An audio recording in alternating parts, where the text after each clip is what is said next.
என்னடா அம்மாவை கடத்த போறியா? நம்ம சொல்லி பிரயோஜனம் இல்ல. அம்மாவை கடத்த போறியாடா? இங்க பேர் வெட்டிட்டு இருக்கான் பாரு. சும்மாவே இருக்க மாட்டான்டா, நீ வெட்டிக்கிட்டே இருக்கான். வாங்கப்பா, நீ தாண்டி கூட்டிக்கோ அல்லடா. ஆமா ஒன்றும் இல்லைங்க, உட்காந்து சாமி ரூமில் இருக்க மயில் தொகை இந்த கரும்பு தொகையை வெட்டிக்கிட்டே இருக்கான். கொஞ்சம் கூட விட மாட்டான், சொல் பேசி கேட்க மாட்டான். ரொம்ப வாடு, ஆனால் ரொம்ப வாடு. ஆமாம், இவங்க பெத்த பிள்ளை அப்படி தானே இருக்கும். ஆமா, நான் மட்டும் தான் பெற்றேன். அப்படியே விட்டுடுவீங்க. உன் பிள்ளை ஒன்றை மாதிரி தான் நீங்க என் பிள்ளை உட்காந்துருக்கு பாரு, தங்கோண்டி. அது தங்கோண்டி,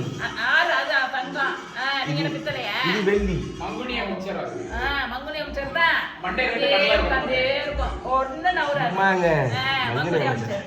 இப்படி பேசுறாங்க பாருங்க. பாத்துக்குங்க மக்களே, பாத்துக்குங்க. ஆமா